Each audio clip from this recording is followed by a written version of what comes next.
CPM ജില്ലാ സമ്മേളനത്തിന്റെ ഭാഗമായി നെന്മാറയിൽ പതാക ദിനം ആചരിച്ചു. CPM നെന്മാറ ലോക്കൽ കമ്മിറ്റിയുടെ നേതൃത്വത്തിലാണ് പതാക ദിനം ആചരിച്ചത്.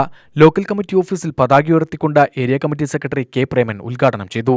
ഈ വരുന്ന ഏപ്രിൽ മാസം മധുരയിൽ വെച്ച് ചേരുമ്പോൾ രാജ്യം നേരിടുന്ന അതീവ ഗുരുതരമായ വെല്ലുവിളികൾക്കെതിരെ ശക്തമായ പ്രതിരോധമുയർത്തിക്കൊണ്ട് ഈ രാജ്യത്തെ മഹാഭൂരിപക്ഷം വരുന്ന കർഷകരും തൊഴിലാളി വർഗവും അതുപോലെ തന്നെ സാധാരണക്കാരായ ജനങ്ങളുടെയും ഉന്നമനത്തിന് വേണ്ടിയുള്ള പോരാട്ടവും ജീവിക്കുന്നതിന് വേണ്ടിയുള്ള അവകാശങ്ങൾക്കാണ് ഏറ്റവും കൂടുതൽ മുൻതൂക്കം കൊടുക്കുന്നത്.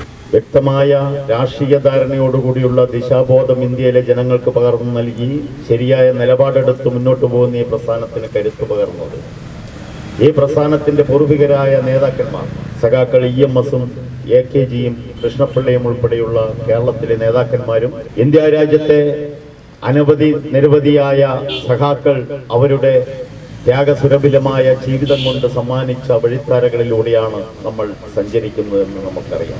ലോക്കൽ കമ്മിറ്റി സെക്രട്ടറി നാരായണൻ അധ്യക്ഷത വഹിച്ചു. യു അസീസ്, സി പ്രകാശൻ, അജിത് കുമാർ, ഉഷാ രവീന്ദ്രൻ എന്നിവർ പ്രസംഗിച്ചു. ജനുവരി 21, 22, 23 തീയതികളിലായി ചിറ്റൂരിലാണ് CPM ജില്ലാ സമ്മേളനം നടക്കുന്നത്.